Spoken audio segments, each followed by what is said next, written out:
بسم الله الرحمن الرحيم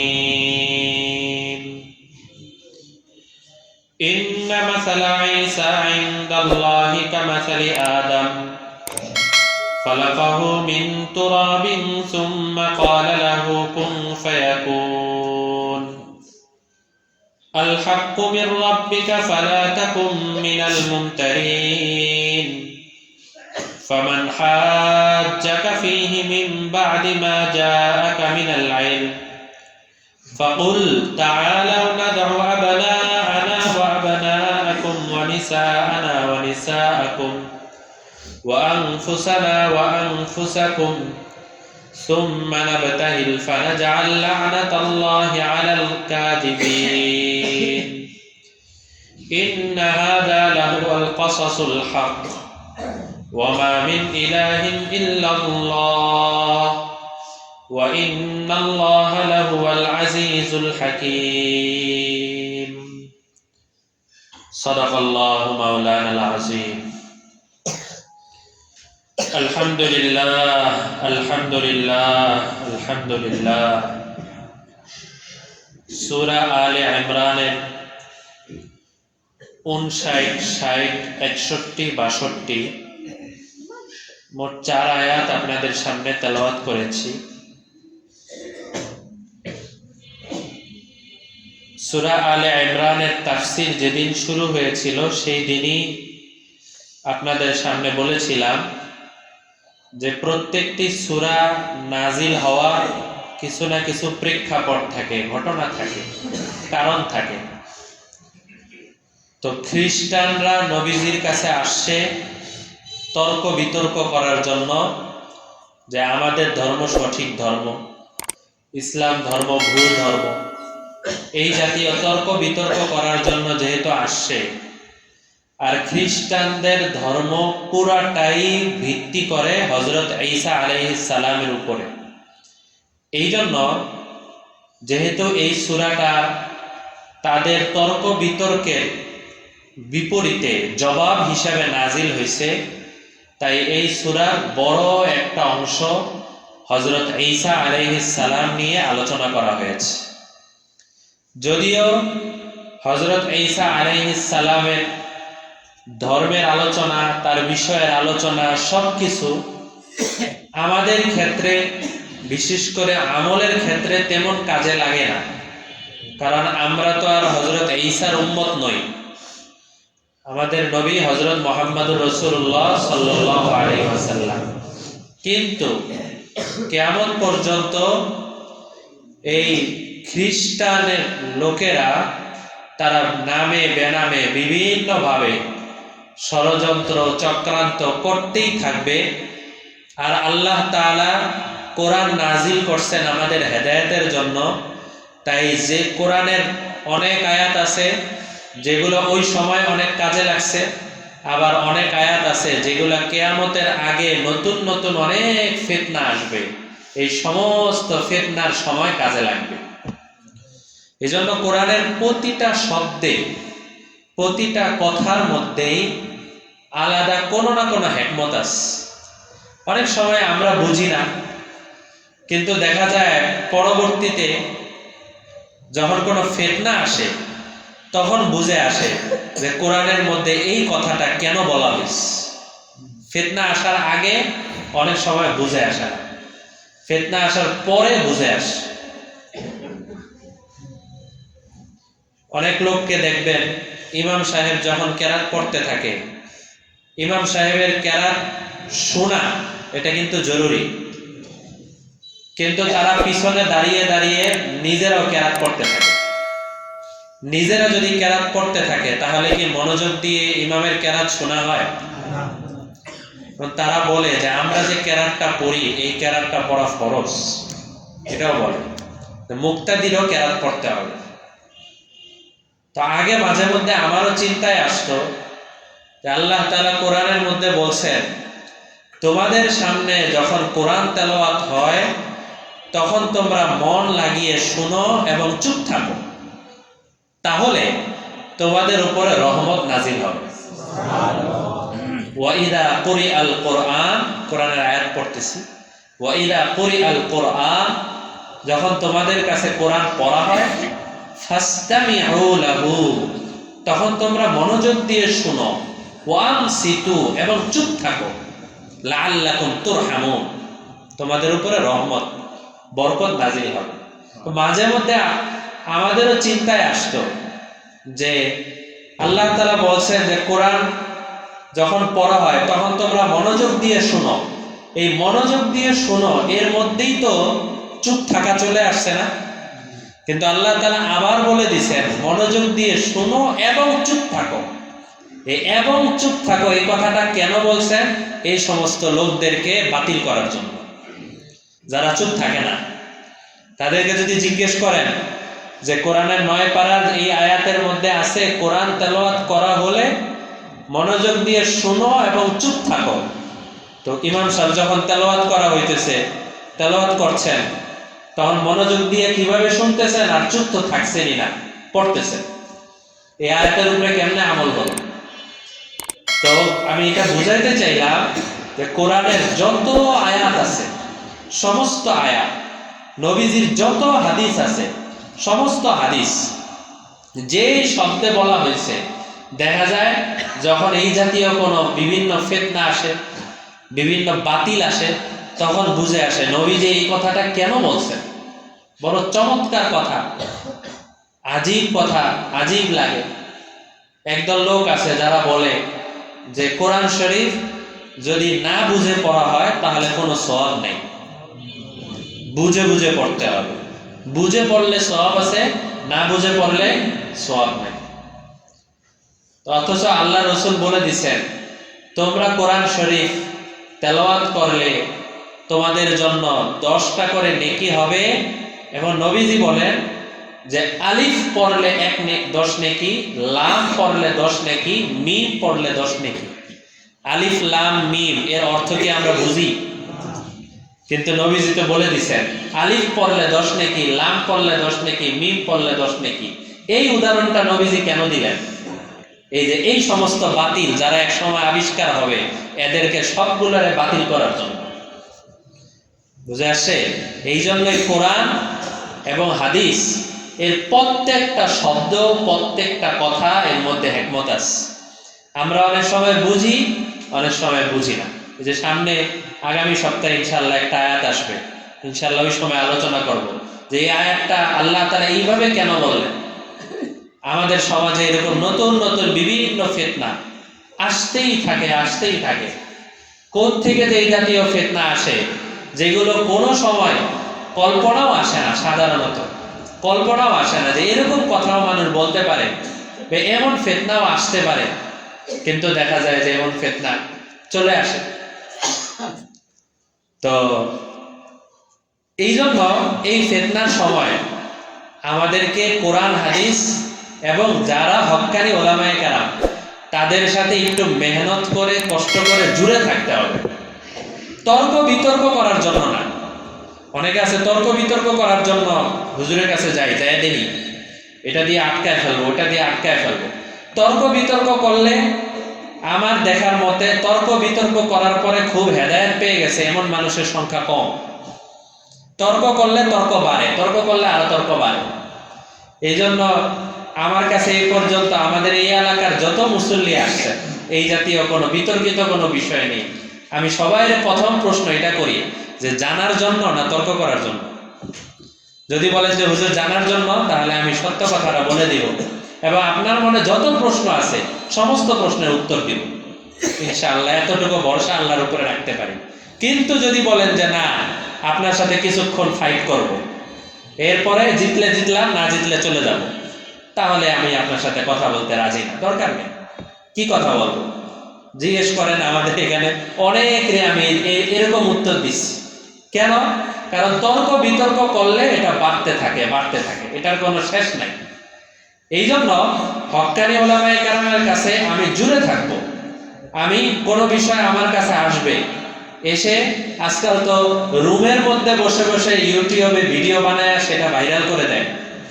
সামনে একজনও শ্রোতা নাই, কিন্তু সামনে একজনও গ্রহণযোগ্যতা নাই, রুমের মধ্যে বসে বসে এই ভিডিও ছড়িয়ে দিয়ে সেটা মানুষের মাঝে আর তো পেরেশান মানুষ।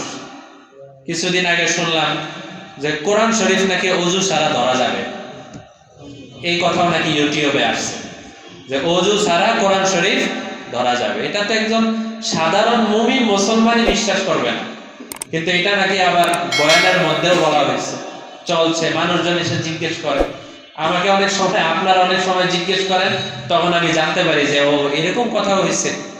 কোরআনের পরিষ্কার আয়াত, লা ইয়ামাসসুহু ইল্লাল মুতাহহারুন, কোন মুতাহহার ব্যক্তি ছাড়া, পবিত্র ব্যক্তি ছাড়া আমার এই কোরআন যেন কেউ স্পর্শ না করে। এরপরেও এত পরিষ্কার আয়াত, এরপরেও না কোরআন শরীফ ধরতে কোনো অজু লাগবে না, এমন কথা যদি বলে এটা কেমন? তো এই যে দেখেন, সময়ে সময়ে সময়ে সময়ে ফিতনা শুধু হতে থাকবে, হতে থাকবে। আমি যদি ওই সমস্ত ফিতনার স্রোতে এমন ভাবে গা ভাসিয়ে দেই যে যেসব হক্কানি ওলামায়ে কেরামকে আমি সচক্ষে দেখতেছি, তাদের কথার চাইতে ওই রুমে বসে যে ভিডিও করছে তার কথারে আমি বেশি গুরুত্বপূর্ণ মনে করি, তাহলে তো আমি গোমরা হতেই পারি, আমার দ্বারা পদস্খলন হতেই পারে। আমার সামনে যে ওলামায়ে কেরামরা আছেন তাদের 24 ঘন্টার জীবন আমি দেখতেছি। 24 ঘন্টার জীবন না দেখলেও আগে পরে মোটামুটি তার সম্পর্কে আমার সব আইডিয়া আছে। এতটুকু বিশ্বাস করতে পারি উনি কোনো হারাম কাজের সাথে জড়িত না। কিন্তু যে রুমে বসে বসে ভিডিও করে ছেড়ে দিল, সে যে ভিডিওর পরে কি করতেছে এটা কি আমরা জানি না? আমরা তো ওই ভিডিও, উনি তো ভিডিও, উনি তো অনেক ভিউ হয়, ওনার অনেক ফলোয়ার আছে, বাস ওইটার উপরে ছুটতে লাগে। এটা আমাদের এই সমাজের একটা বড় ফিতনা যে মানুষ তার স্বচক্ষে দেখা হক্কানি ওলামায়ে কেরামের চাইতেও দূরের বা ঘরে বসে নিজেরা বসে বসে একটা কিছু বলে দিল আর ইউটিউব ফেসবুকের মধ্যে ছড়িয়ে গেল, ওইটাকে মনে করে যে এটাই আমার অনেক কিছু। না, এত মানুষ দেখতো, এত মানুষ দেখছে, এত মানুষ তার পিছনে থাকে। এই জন্য এই বিষয়গুলো খেয়াল করবো। তো আপনাদেরকে যে কথাটা বলতে গিয়ে একটু দূরে চলে গেলাম, যে হযরত ঈসা আলাইহিস সালামের কথাটা আল্লাহ তাআলা এই আলে ইমরান সূরার মধ্যে অনেকবার বলেছেন। আমরা এই যে কত সপ্তাহ ধরে হযরত ঈসার তাফসীর যাচ্ছে, আজকেও হযরত ঈসার কথা আসছে। কেন? কারণ এই কিয়ামত পর্যন্ত খ্রিস্টানরা আরো বিভিন্ন দলেরা বিভিন্ন ফিতনায় আবিষ্কার হতে থাকবে, বিভিন্ন ফিতনায়। একবার আমাদের এখানেরই একজন মুসল্লি আমাকে জিজ্ঞেস করছিলেন যে হুজুর, হযরত ঈসা আলাইহিস সালামের পেশাব পাক না নাপাক? আমি তখন ওনাকে জিজ্ঞেস করলাম, ভাই ওনার পেশাব দিয়ে আপনার এখন কাজ কি? আপনার গায়ে লাগবে নাকি? দুষ্টামি করে বলছি। পরে বলে যে হুজুর, একদল বলে পাক, একদল বলে নাপাক, এরকম। আমি কই, যে পাক বলুক আর নাপাক বলুক, আপনার এখন ফায়দাটা কি? ওনার পেশাব নিয়ে এখন আপনার এত কথাবার্তা বলার দরকার কি? বলে যে ইন্টারনেটে এটা নিয়ে অনেক কথা হয়েছে, এই জন্য একটু জানার জন্য আসলাম। কি ফায়দা? একটা জিনিসের জানতে হলে একটা ফায়দা লাগে না? তো এই যে দেখেন, ঈসা আলাইহিস সালামের পেশাব নিয়ে নাকি আলোচনা হচ্ছে। এটা আমি শুনে বলতেছি, আমি নিজে মোবাইলে বা কোথাও দেখি নাই, তো যিনি আমারে বলছেন তার কাছ থেকে শুনে বলতেছি। এই যে দেখেন, এত আলোচনা, এত কথাবার্তায় কিয়ামত পর্যন্ত হতেই থাকবে, হতেই থাকবে। আর এই সমস্ত কথাবার্তার জবাব আল্লাহ তাআলা এই কোরআন মাজিদের মধ্যে দিয়ে দিয়েছেন, হাদিস শরীফের মধ্যে নবীজি দিয়ে দিয়েছেন। এই জন্যই বারবার আপনাদেরকে বলি, আল্লাহ হলেন আমাদের রব আর নবীজি হলেন আমাদের আদর্শ। এই দুইটার বাইরে গিয়ে আমরা যত জায়গায় ঘোরাফেরা করি, আজকে হোক কালকে হোক, তা না হলে কবরে গিয়ে হলেও বুঝে আসবে যে আমি অন্য জায়গায় গিয়ে ভুল করছিলাম। এর আগ পর্যন্ত বুঝে আসবে। অনেকে মাশাআল্লাহ দুনিয়ার জীবনে থাকতেই বুঝে আসে, বিভিন্ন ঘাটে পানি খায়, বিভিন্ন দিকে দৌড়াদৌড়ি করতে থাকে, এক পর্যায়ে দেখে ফ্রেশ মানুষ হলো হক্কানি ওলামায়ে কেরাম। এক পর্যায়ে দেখে বলতে বাধ্য হয়, ফ্রেশ কথাবার্তা মসজিদ থেকেই হয়। মসজিদের বাইরের যত কথাবার্তা 10টার মধ্যে 8টাই মিছা কথা থাকে, তাই না? প্রায় জায়গায় একই অবস্থা। কিন্তু এটা প্রথমে বুঝে না মানুষ। প্রথমে দেখে হারাম পন্থায় গেলে 1 লাখ টাকা বেশি আছে, আমি ওই জায়গায় যাবো না কেন? কিন্তু ওদিক দিয়ে 1 লাখ টাকা বেশি, আর আরেক দিক দিয়ে যে 2 লাখ টাকা লস হয়ে যাবে এই হারামের কারণে, সেই বুঝতে আর আসে না। তো যাই হোক, আল্লাহ তাআলা এই যে সূরা আলে ইমরানের 59 নম্বর আয়াতে বড় চমৎকার ভাবে বলছেন যে ইন্না মাসালা ঈসা ইনদাল্লাহ কামাসালি আদম। ইন্না মাসালা ঈসা ইনদাল্লাহ, নিশ্চয়ই তোমরা জেনে রাখো যে আল্লাহ তাআলার কাছে ঈসার বিষয়টা তেমন কামাসালি আদম, যেমন আদমের বিষয়টা। এটা মূলত গত সপ্তাহে বলেছিলাম যে হযরত ঈসাকে নিয়ে দুইটা দল দুই ভাগে বিভক্ত হয়ে গেছে, মনে আছে? এক দল বলে হযরত ঈসার অপমান করতে করতে করতে করতে বলে যে ওনার বাবা নাই, তার মানে উনি জারর সন্তান। আর আরেক দল সুনাম করতে করতে করতে করতে বলে উনি দুনিয়াবি কোনো সন্তান না, বরং আল্লাহর সন্তান। আমরা মুসলমান ধর্ম, আমরা এই বাড়াবাড়ির মধ্যেও নাই, ছাড়াছাড়ির মধ্যেও নাই, মাঝখানে হযরত ঈসা আল্লাহর পক্ষ থেকে একজন বান্দা, উনি স্বাভাবিক মানুষ, তবে তিনি রাসূল, আল্লাহর প্রিয় বান্দা এবং রাসূল ছিলেন। এটা হলো মাঝামাঝি। তো আল্লাহ তাআলা ওই ইহুদি যারা বাড়াবাড়ি করে, যাদের অবস্থা হলো যে ওনাকে অবৈধ সন্তান বলে, তাদের ব্যাপারে বলতেছেন যে বাবা নাই বলে তোমরা বলো যে উনি জারর সন্তান বা উনি অবৈধ সন্তান, এই জাতীয় কথাবার্তা বলো বাবা নাই বলে। আল্লাহ বলেন যে ঈসার বিষয়টা তো আদমের মতোই। কিভাবে? খালাকাহু মিন তুরাব, আমি আদমকে তো মাটি থেকে সৃষ্টি করেছি। সুম্মা ক্বালা লাহু, এরপর বলেছি কুন, হে আদম তুমি জিন্দা হয়ে যাও, তোমার মধ্যে রূহ চলে আসো, ফায়াকুন, তখন আদম সাথে সাথে জিন্দা হয়ে গেছে। এই কথাটা ইহুদিরাও বিশ্বাস করে। তো ইহুদিদেরকে আল্লাহ তাআলা এই আয়াত বলে বুঝাইতেছেন যে আরে একটা লোক আগে কিছুই ছিল না, পৃথিবীর বিভিন্ন জায়গা থেকে অনেকগুলো মাটি নিয়ে আসা হয়েছে, মাটি নিয়ে মাটিগুলোকে ফেরেশতারা লেপছে, একত্রিত করছে, হাত বানাইছে, পা বানাইছে, পুরো মানুষের মতো শোয়াইছে, আকৃতি তৈরি করছে। আল্লাহ তাআলার এক গুণের কারণে ওই মাটির মধ্যে হাড্ডি, মাটির মধ্যে গোশত, মাটির মধ্যে রক্ত, মাটির মধ্যে পুরো মানুষ হয়ে মাটির মধ্যে একটা রূহ চলে আসছে। তাহলে এর কোনো বাবা ছিল? এর কোনো মা ছিল? তাহলে তো হযরত ঈসার তো মা আছে, তাহলে সেই অনুযায়ী তো আদমের তুলনায় তো হযরত ঈসার মধ্যে আল্লাহর কুদরত আরো কম প্রকাশ পাইছে, তাই না? আদমের মধ্যে বেশি প্রকাশ পাইছে। তো আদমের মধ্যে যদি আল্লাহর কুদরতের কথা তোমরা স্বীকার করো, তাহলে ঈসার মধ্যে আল্লাহর কুদরতের কথা স্বীকার করতে সমস্যা কোথায়? তাই না? সহজ বিষয়। তো আল্লাহ তাআলা বললেন যে কুন ফায়াকুন, আমি বলছি হও, সাথে সাথে হয়ে যায়। বাস আল্লাহ তাআলার হুকুম। হযরত আদমকে আল্লাহ তাআলা এই মাটি থেকে তৈরি করছেন। এরপর থেকে হযরত আদমের পর থেকে যত বনি আদম আছে তাদের মূল হলো মাটি থেকে, কিন্তু বেআইনিহি যেই জায়গা থেকে তাদেরকে সৃষ্টি করা হয় সেটা হলো নাপাক পানি থেকে। নাপাক পানিটাও তো তৈরি হয় মাটি থেকেই, তাই না? আমরা মূল হলাম মাটির সৃষ্টি, কিন্তু হযরত আদম সরাসরি মাটির সৃষ্টি, আর আমরা একটু ঘুরে ফিরে মাটির সৃষ্টি। আমাদের মূল সৃষ্টি হলো নাপাক পানি থেকে। মায়ের পেটের গর্ভে আমরা আল্লাহ তাআলার কুদরতিভাবে বড় হই, বাচ্চাদেরকে আল্লাহ তাআলা বড় করেন এবং সেখান থেকে বের করেন। ছেলে দেওয়ার মালিকও আল্লাহ তাআলা, মেয়ে দেওয়ার মালিকও আল্লাহ তাআলা। সুতরাং মেয়ে হইলে বিবির প্রতি মন খারাপ করতে থাকা বা আত্মীয় স্বজনের বিভিন্ন কথাবার্তা বলতে থাকা, এগুলো কিন্তু আমাদের দেশে বলে যে না, ছেলে হোক মেয়ে হোক সমস্যা নাই। আবার মেয়ে হইলে একটু কানে কানে বলে মেয়ে হইলেও একটা পোলা হইলে ভালো হইতো না, এটা কিন্তু বলে, তাই না?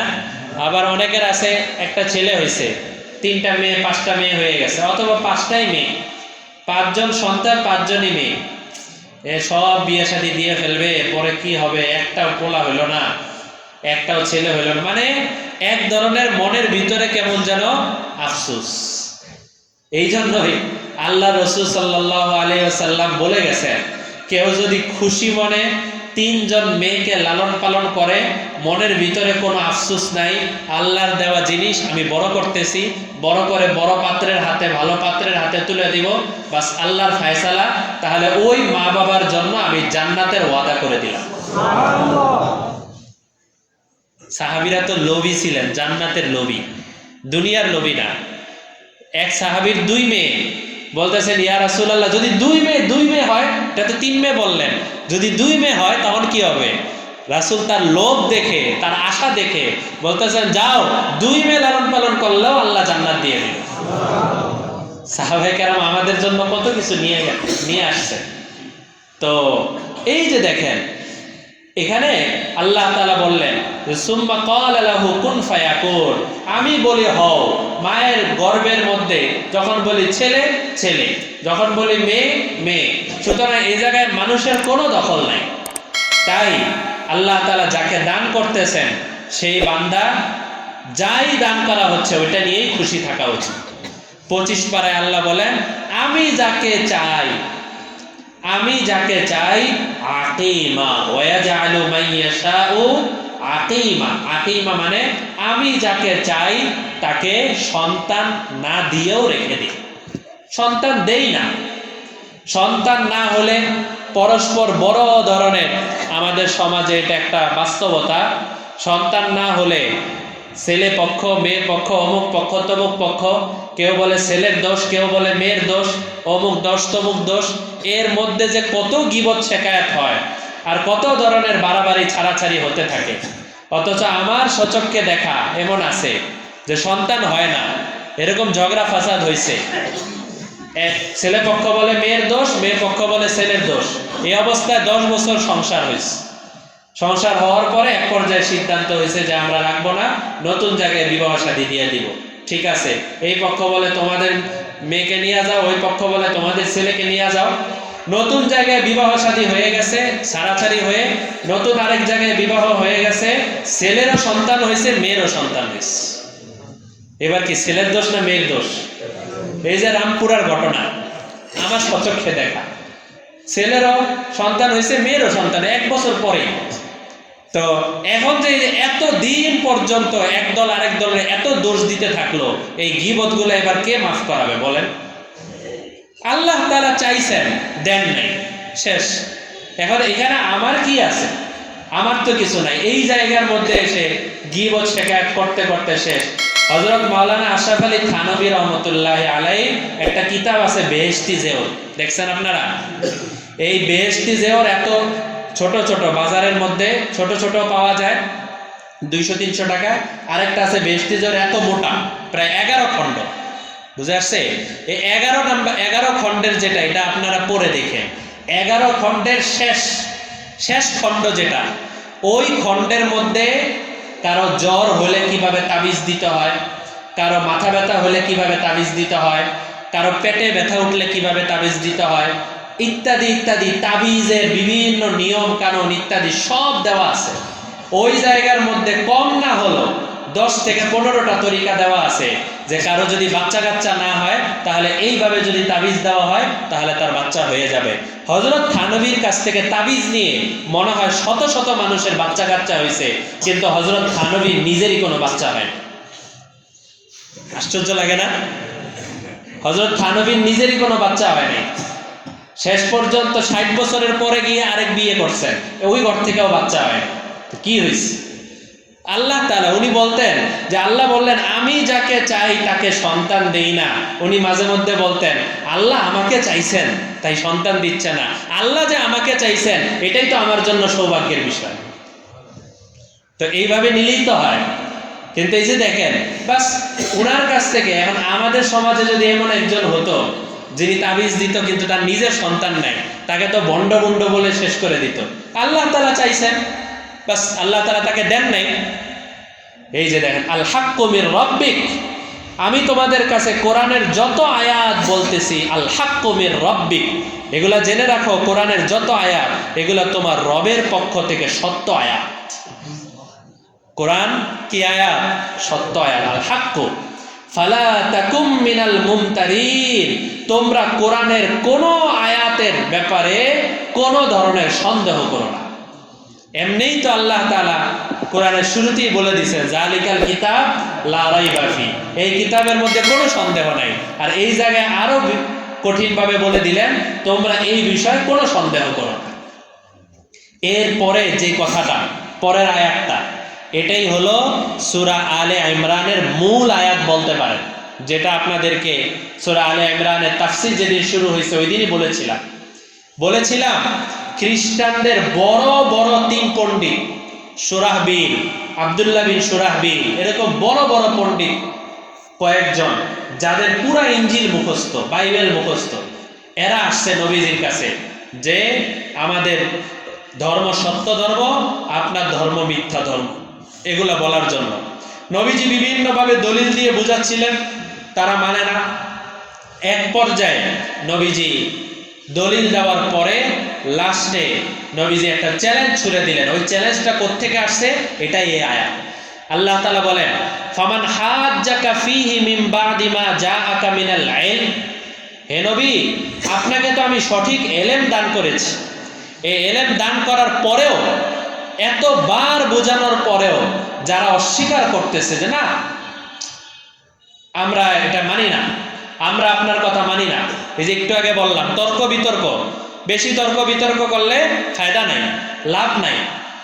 তো বললেন, আল্লাহ তাআলা বলে দিচ্ছেন এত তর্ক করার প্রয়োজন নাই, একটা কথা তাদেরকে বলে দেন, ফাকুল, তাদেরকে বলে দেন তাআলাও, হে সুরাহবিল, আব্দুল্লাহ বিন সুরাহবিল, আরো যারা আছো তোমরা আসো, তাআলাও, তাআল মানে আসো, আসো, নাদউ আবনাআনা ওয়া আবনাআকুম ওয়া নিসাআনা ওয়া নিসাআকুম ওয়া আনফুসানা ওয়া আনফুসাকুম, আমি আমার ছেলে, তোমরা তোমাদের ছেলে, আমি আমার স্ত্রী, তোমরা তোমাদের স্ত্রী, আমি আমাদের পরিবার অন্যান্য সদস্যরা, তোমরাও তোমাদের পরিবারের অন্যান্য সদস্যরা, সবাই মিলে আসো, আমরা একসাথে একত্রিত হই, একটা ময়দানের মধ্যে একত্রিত হই।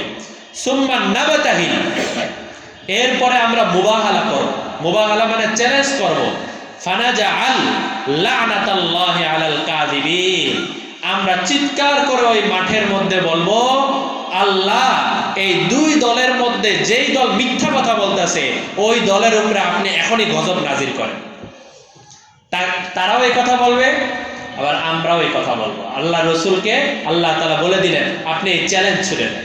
আমাদের নবীজি ঠিকই এই আয়াত নাজিল হওয়ার সাথে সাথে নবীজি বলে দিলেন, আমার ইসলাম ধর্ম ভুল আর তোমাদের খ্রিস্টান ধর্ম সঠিক, তা চলো আসো, আমরা আমাদের পরিবার বর্গ সবাইকে নিয়ে বের হব, তোমরাও তোমাদের পরিবার বর্গ সবাইকে নিয়ে বের হবা, আমিও এই কথা বলবো, তোমরাও এই কথা বলবা যে আল্লাহ এই 2 দলের মধ্যে যেই দল ভুল ওই দলকে আপনি এখনই আসমান থেকে আগুন নাজিল করে এদেরকে জ্বালায় পুড়ায় ছারখার করে দেন। এই কথা আমিও বলবো, তোমরাও বলবা, এরপর দেখি আসমান থেকে আগুন এসে তাদেরকে জ্বালায় দেয়। তা আমাদের নবীজিকে এই সুরাহবিল, আব্দুল্লাহ বিন সুরাহবিল, এরা বলা শুরু করে দিল, ঠিক আছে সমস্যা নাই, আমরা আসতে রাজি আছি। অনেক সময় ভুল লোকেরাও মিথ্যা জানার পরেও যদি বলে কসম করে বল, দেখা যায় কসম না করলে ঝামেলা হয়ে যাবে, দেখা যায় কসমও করতে থাকে, তাই না? এরাও দেখছে যে এখন যদি আমরা যদি পিছনে হটে যাই তাহলে তো মানিজ্যতের সমস্যা, ঠিক আছে ঠিক আছে সমস্যা নাই, আমরা 2 দলই আমরা গজবের কথা দোয়া করব, সমস্যা নেই। কবে? কালকে। আমাদের নবীজি তার মেয়ে ফাতেমা, হযরত আলী, বিবি, হাসান হুসাইন, ওনাদের সবাইকে সাথে নিয়ে একসাথে কোরআন মাজিদ নিয়ে বা কোরআনের পৃষ্ঠা বা কপি যাই ছিল ওগুলো নিয়ে একটা ময়দানের মধ্যে একত্রিত হয়ে গেছেন। তারাও বের হবে ভাব। ওই অবস্থায় তাদের মধ্যে অতি বয়স্ক একজন মুরব্বী ছিল খ্রিস্টান। সেই খ্রিস্টান মুরব্বী তাদেরকে ডাক দিয়ে বলল যে দেখো, তোমরা তো সব কিছু করতেছো, যাচ্ছ, ঠিক আছে, কিন্তু একটা কথা মন থেকে বলো, মুহাম্মদ কি তোমাদের কাছে মিথ্যা নবী মনে হয়? এখন পর্যন্ত মিথ্যা নবী মনে হয়? কারণ ইনজিলে আমরা যা যা যা যা পেয়েছি সব কিছুই তো আমরা তার মধ্যে দেখতে পাচ্ছি। আমরা মুসলমান হইতে পারতেছি না, আমাদের নেতৃত্ব চলে যাবে। আমরা মুসলমান হতে পারছি না যে আমরা মুহাম্মদের গোলাম হয়ে থাকতে হবে, মুহাম্মদ নেতা হয়ে থাকবে, এই জন্য মুসলমান হচ্ছি না, সেটা আমাদের বিষয়। কিন্তু তাই বলে এখন মোহাম্মদ সত্য নবী এটা তো তুমি স্বীকার করতেছো, মনে মনে বুঝতেছো, তারপরও কেন আগে বেড়ে এই জাতীয় কাজ করতে যাচ্ছ, এই জাতীয় কথাবার্তা বলতে যাচ্ছে? এখন তো আগুন এসে তোমাদেরকে শেষ করে দিবে। আমাদের নবীজি সকাল থেকে নিয়ে বিকেল পর্যন্ত ওই মাঠের মধ্যে অপেক্ষায় ছিলেন, একজন খ্রিস্টানও ওই মাঠের মধ্যে আসেন, ওই মুরব্বীর কথায় একজন খ্রিস্টানও আসেন। পরে এসে এর পরের দিন এসে তারা আল্লাহ রসুলের কাছে এসে মাফ চাইছেন এবং বলছেন যে আপনাদেরকে যদি ট্যাক্স দেওয়ার দরকার হয় তাহলে ট্যাক্স দিয়ে হলেও আমরা এই সমস্ত গজবের দিকে যেতে চাই না, আমরা টাকা পয়সা দিয়ে দিব, বাইতুল মালে মুসলমানদের ফান্ডে দিয়ে দিব, আমাদেরকে একটু নিরাপত্তার সাথে মদিনায় থাকার ব্যবস্থা করে দেন, আমরা আর এই জাতীয় কাজের দিকে যাব না। ঠিকই তারা ওইভাবে জীবন যাপন করছে। দেখছেন ইসলামের বিজয় কিভাবে হয়? ইন্না হাযা লাহুয়াল কাসাসুল হক। আল্লাহ তাআলা শেষ বলেন, এই তোমাদের সামনে যে এত ঘটনা বয়ান করলাম, লাহুয়াল কাসাসুল হক, তোমরা জেনে রাখো এগুলা সব হলো সত্য কিস্সা, সব সত্য কিস্সা। মানে কিস্সাগুলো শুনলে আমাদের কাছে কেমন লাগে, কি বলে আগুন এসে পড়ে যাবে? আল্লাহ তাআলা সন্দেহ দূর করে দিতেছেন, আরে না, এগুলাই সত্য কথা। যদিও আমাদের এই জমানায় এরকম এখন মুবাহালা নাই, এই জমানায় এইভাবে মুবাহালা নাই, কারণ আমাদের মধ্যে এইভাবে আসমান থেকে এসে এখন আগুন দিয়ে জ্বালায় দেওয়া হবে এরকম না। বাকি কেউ যদি কারো ব্যাপারে বদদোয়া করে, সত্যের উপরে থেকে কারো উপরে যদি জুলুম হয় আর ওই মাজলুম যদি বদদোয়া করে, তাহলে এই বদদোয়া আল্লাহ তাআলা কবুল করে নেন। এবার আল্লাহ তাআলা কিভাবে আযাব দিবেন সেটা তার আল্লাহ তাআলার বিষয়। আল্লাহ তাআলা হয়তো সরাসরি তাকে কোনো বিপদে ফেলতে পারেন, অথবা ঘুরিয়ে ফিরিয়ে, অথবা বিভিন্ন ধরনের পেরেশানি। সবচেয়ে বড় বিষয় হলো তার জীবনের মধ্যে যে বরকত আছে, আল্লাহ তাআলা জালেমের জীবন থেকে বরকত উঠায় নিয়ে যান। যারা জালেম হয়, আরেকজনকে শুধু শুধু মিথ্যা মামলা দেয়, শুধু শুধু বিভিন্ন ধরনের পেরেশানির মধ্যে রাখে, ওদের জীবন থেকে আল্লাহ তাআলা শান্তি নামক জিনিসটা উঠায় নিয়ে দেন। মাজলুম ইচ্ছা করলে বদদোয়া করুক বা না করুক, জালেমকে আল্লাহ তাআলা কখনোই পছন্দ করেন না। গত সপ্তাহে আয়াত গেছে, ওয়াল্লাহু লা ইউহিব্বুজ জালিমিন, আল্লাহ জালেমদেরকে কখনো পছন্দ করেন না। ওয়ামা মিন ইলাহিন ইল্লাল্লাহ, আল্লাহ ছাড়া আর কোনো ইলাহ নাই। ওয়া ইন্নাল্লাহা লাহুয়াল আজিজুল হাকীম, উনি বড় শক্তিশালী, উনি বড় প্রজ্ঞাময়, কোন জায়গায় কি করা দরকার আল্লাহ তাআলা ভালো জানেন। তাই আমাদেরও অনেক সময় খেয়াল রাখা দরকার, আমরা যখন পাশের ভাড়াটিয়া আছে আমাদের বাসায়, আমার যেন তার উপরেও কোনো জুলুম না। আমার বাসার পাশে সিঁড়ি দিয়ে কেউ উঠতেছে, এতটুকু সময়ও যেন আমার উপরে কোনো জুলুম না হয়। আমি এখান থেকে উত্তরা যাচ্ছি, বাসের মধ্যে এক জায়গায় একজনের পাশে বসছি, অনেক সময় বাসে সিটের মধ্যে বসেও পাশের মানুষের উপরে জুলুম হতে পারে। এই জুলুমও যাতে আমার উপরে না হয়। আর স্থায়ী যে জুলুম আছে, কারো জমি আত্মসাৎ করে ফেলা, কারো টাকা পয়সা আত্মসাৎ করে ফেলা, কারো লাইফটাকে একদম মানে বিপদের মুখে ফেলে দেওয়া, এই জাতীয় কাজ তো কোনোভাবেই করা যাবে না। আল্লাহ তাআলা আমাদের সবাইকে সহি বুঝ দান করেন, কোরআনের তাফসীর অনুযায়ী আমাকে এবং আপনাদেরকে আমল করার তৌফিক দান করেন। ওয়া আখিরু দাওয়ানা আলহামদুলিল্লাহি রাব্বিল আলামিন। গত সপ্তাহে জুমার সময় আপনাদেরকে বলেছিলাম যে 2026 সাল শুরু হয়েছে, আমরা 2025 সালেই আমাদের বহু মুসল্লিকে হারাইছি। এটাও বলছিলাম 2026 সালেও আমাদের মধ্যে বহু মুসল্লি আমরা হারাইতে পারি। তো জনাব আব্দুস সাত্তার মোল্লা সাহেব, যিনি গত সপ্তাহ জীবিত ছিলেন, এই সপ্তাহে আমরা তার নামের আগে মরহুম বলতে হচ্ছে, যিনি আমাদের এই তাফসিরে নিয়মিত আসতেন, জুমার বয়ানে নিয়মিত আসতেন, উনি এইদিকেই বসতেন। তো উনি কবে মারা গেছেন? সোমবারে নাকি রবি সোমবারে, এই কয়েকদিন আগেই উনি দুনিয়া থেকে চলে গেছেন। তো এইভাবে আমরাও ধারাবাহিকভাবে দুনিয়া থেকে চলে যেতে হবে। কেউ হয়তো 2026-এই চলে যাব, এখানেই আছে, কেউ হয়তো 2027-এ যেতে হবে, কেউ হয়তো আরো পরে যেতে হবে, কিন্তু যেতে আমাদের সবারই হবে। তা আমরা যদি মনে করি যে 2026 সালেই আমাদের চলে যেতে হবে, তাহলে আশা করা যায় মৃত্যুর কথা স্মরণ করে 2026 সালে আমি কোনো নাফরমানির দিকে আগে বাড়বো না। আর যদি মনে করি যে 2050 সালে গিয়ে আমি মারা যাব, তাহলে এখন যা মনে চায় তা করে নি। শয়তান আমাদেরকে কিন্তু ওই ধোঁকাটাই দেয়, আরো তো অনেক বয়স আছে, এখনো দাড়ি পাকে না, এখনো চুল পাকে নাই, আরো বয়স আছে। যাদের দাড়ি চুল পাকে গেছে তাদেরকে বলে এখনো তো দুর্বল হস নাই, আরো দুর্বল হয়ে নেই এরপরে, এইভাবে ধোঁকা দিতে থাকে। তা আমরা মনে করব 2026 সালে আমার জীবনের শেষ বছর। সামনের 1.5 মাস পরে যে রমজান মাস, এই রমজান মাসই আমি পাবো কিনা আমি বলতে পারি না, তাই না? এইভাবে যদি আমরা প্রস্তুতি নিতে থাকি আমাদের জীবনটা সুন্দর হবে।